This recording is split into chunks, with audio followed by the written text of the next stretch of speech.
What comes first, confidence or success? Do you need to feel confident before you take action, or does taking action create confidence? Let me tell you something that most people never realize. Confidence is not something you're born with. It's something you build. It's not a personality trait, it's a skill set. And just like any skill, it can be practiced, developed, and strengthened over time. So if you've ever looked at someone who walks into a room like they own it, speaks with certainty, or seems totally at ease with themselves, remember this: you're only seeing the result. What you're not seeing is the fear they felt before stepping out of their comfort zone. The self-doubt they battled. The rejections, the failures, the nights they wanted to give up. Confidence is quiet. It's built in private. It's forged in the small moments where you choose courage over comfort. Let's talk about how to build it, from the ground up. 1. Take action first, confidence comes later. Confidence doesn't strike like lightning. It's not something you find. It's something you earn, one step, one decision, one uncomfortable moment at a time. Let's clear up one of the biggest myths. You don't need confidence to take action. You need to take action to create confidence. Stop waiting for the perfect moment. Stop telling yourself, I'll start when I feel ready. Because truthfully, that moment might never come. And if you keep waiting for confidence to show up first, you'll wait your entire life. Here's the reality. Confidence is not the absence of fear. It's the decision to act in spite of it.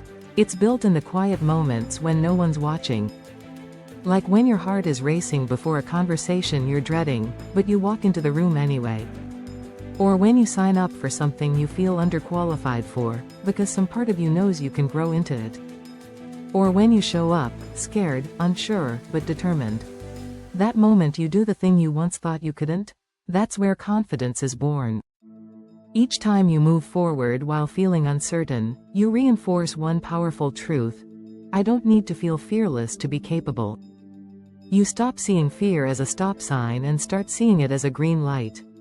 Because the presence of fear doesn't mean you're unprepared.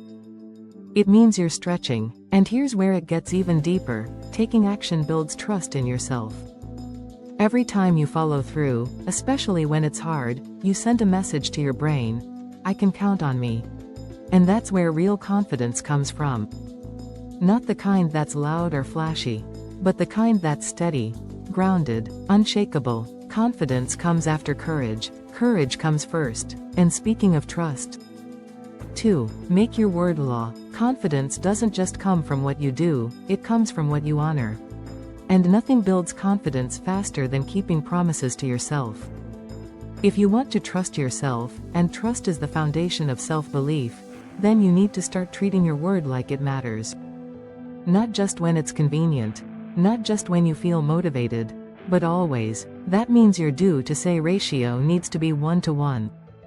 When you say you'll wake up early, you do it. When you say you'll start the project, you start it. When you say you'll take care of your body, you follow through. Every time you honor your word, you deposit a vote into your identity. I am someone who follows through. I am someone I can rely on. I trust myself. And just like a relationship with a friend or partner, trust is built through consistency. Break that trust enough times, by making promises and not keeping them, and you begin to doubt yourself, even unconsciously. That's where insecurity festers. That's when procrastination becomes a pattern. That's when self-doubt runs the show. But every time you do what you said you'd do, even when it's hard, you send yourself a powerful signal: I keep my word. Especially to myself. Because let's be honest, it's easy to show up for other people. It's easy to meet deadlines when someone else is watching. It's easy to keep promises when there's outside accountability. But the question is, can you show up when no one's clapping? Can you follow through when no one's watching? Can you be loyal to the version of you that only you see? Because your future self, the version of you 6 months, 6 years, 16 years from now, is counting on you. That version of you will either look back and say, thank you for not quitting. Or they'll whisper, I wish you had just started. Be the person your future self is proud of. Build trust. Keep promises. Make your word law. 3. Visualize success before it happens. Here's the truth. your brain is already visualizing the future. You just don't realize it. That knot in your stomach before the presentation? That hesitation before a big move? That creeping doubt before you try something new? It's because your mind has already played out the worst-case scenario. You've imagined yourself fumbling your words, freezing up, being judged, failing in front of everyone. Your brain is doing what it was designed to do: protect you. It's predicting danger so it can keep you safe. But here's the problem: your brain doesn't just react to reality. It reacts to what you tell it is real. So what if you rewrote the script? What if you stopped letting your brain visualize failure by default, and started visualizing success on purpose? Visualization isn't just woo-woo. It's neuroscience. When you mentally rehearse something, your brain fires the same neural pathways as if it were happening in real life. That means you can train your brain for success before you ever step into the room. Picture yourself walking in with calm, grounded energy. Picture your voice steady, your words landing with impact. Picture the smile on your face when you nail it. Picture the pride you feel when it's done. Do it in detail. Add emotion. Make it vivid. Because the more your brain experiences success in your imagination, the more familiar it becomes. And we're wired to trust what feels familiar. So when the real moment comes, it doesn't feel new, it feels known. You've been there before. You've practiced. And that builds confidence. This is your mental dress rehearsal. The quiet work that prepares you to shine when it counts. Because the reality is, you're always visualizing something. You're either rehearsing disaster, or rehearsing success. Choose to become the director of your mind, not the victim of your fear. Visualize the win. Feel the win. Then go make it real. 4. Talk to yourself like someone worth believing in. Let's have a real moment. If you spoke to your friends the way you talk to yourself, you probably wouldn't have any friends left. Think about it. You call yourself lazy, unworthy, a failure. You criticize your body, your effort, your worth. You doubt your dreams before you even try. And the sad part? You've probably said worse things to yourself than anyone else ever has. You've taken the voice of your past, your bullies, your critics, your failures, and you've made them permanent roommates in your own mind. That has to stop. You don't need another voice tearing you down. You need one that lifts you up. One that believes in you, champions you. One that's on your side when everything else feels shaky. Because your inner dialogue isn't just background noise. It's the blueprint for your identity. What you repeatedly say to yourself, you start to believe. And what you believe, you start to become. That's where affirmations come in. Not fluffy mantras, not empty feel-good phrases. Affirmations are mental training. They rewire your thoughts. They overwrite the outdated code of your self-perception. They shift your inner critic into your inner coach. And if you want to take it even further, use incantations, affirmations said out loud, with energy and emotion. Say it like your life depends on it.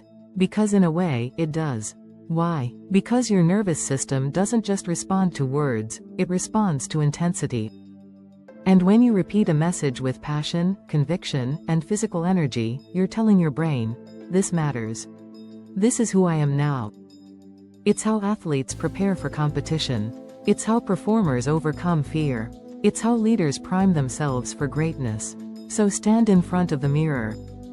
Shoulders back, voice strong, and say it like you believe it. I am capable. I am powerful. I trust myself. I don't quit. I rise.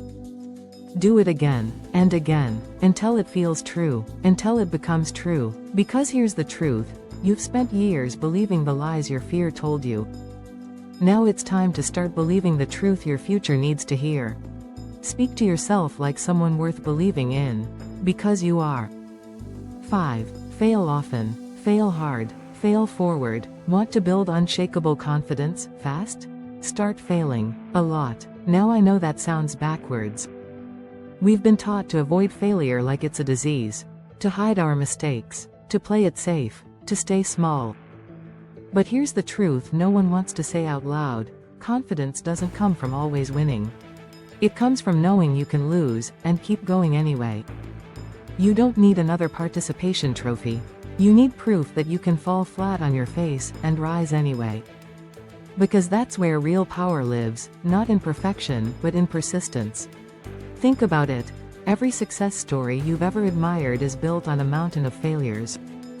Athletes miss shots. Entrepreneurs go broke. Artists get rejected. Speakers get booed. Creators post for months with no views. But what separates them from everyone else? They didn't quit. They used failure as feedback. They let the fall teach them, not define them. They traded the fear of failing for the thrill of learning. And every time they got back up, they became someone stronger, wiser, more dangerous. You don't need to fear failure, you need to befriend it.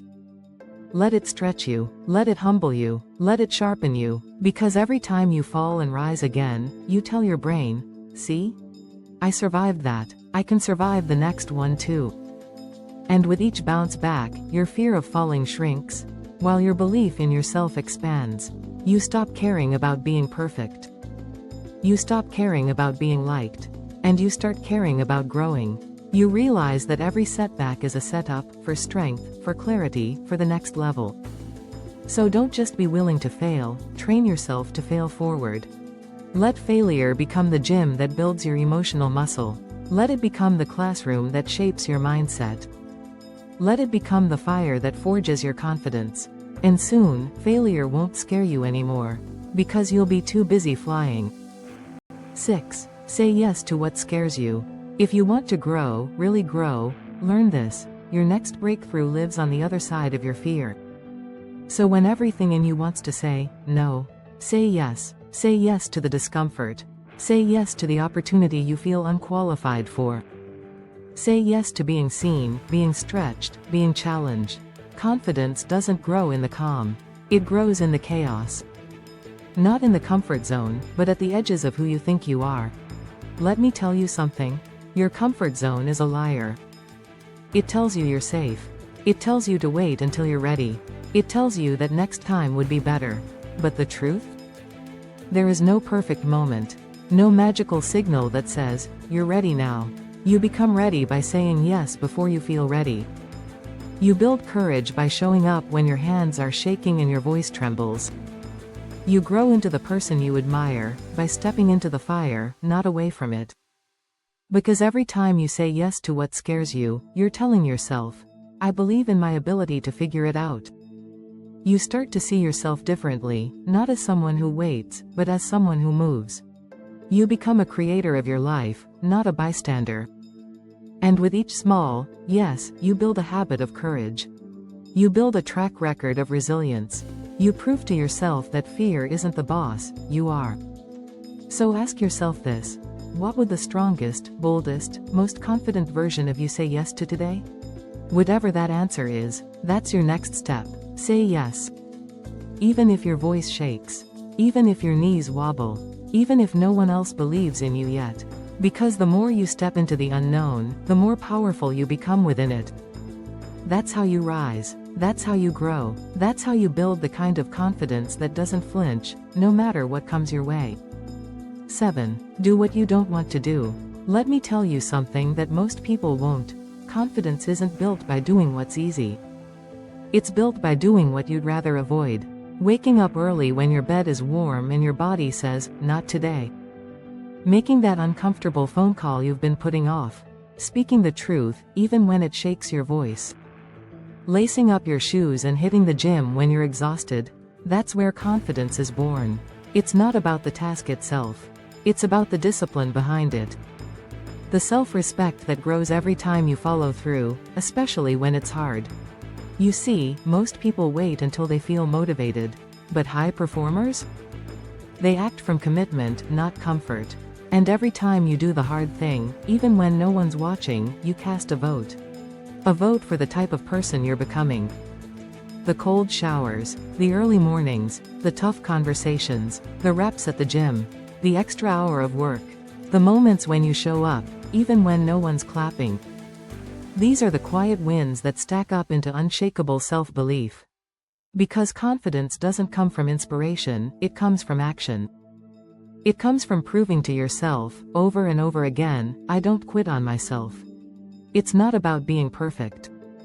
It's about being reliable, to your own goals, your own standards, your own future. And that kind of self-discipline? It's magnetic. It radiates strength. And most of all, it lasts. So next time you feel resistance, that little voice that says, I don't feel like it. Don't run from it. Lean into it. Because that resistance? That's not a stop sign. That's the doorway to your next level. Confidence isn't built in a day. It's built daily, brick by brick, choice by choice, especially when you don't feel like it. Here's my final thought. Confidence isn't reserved for the lucky. It's not inherited. It's not granted. It's built by you through action, repetition, and self-respect. You don't become confident by waiting. You become confident by moving forward, even when you're unsure. So start now. Speak up. Show up. Say yes. Do it anyway. And if this video helped you shift your mindset, subscribe to this channel. Because I'll be here every step of the way, reminding you of one truth. You are capable. You are powerful. And confidence? It's already inside you, waiting to be built.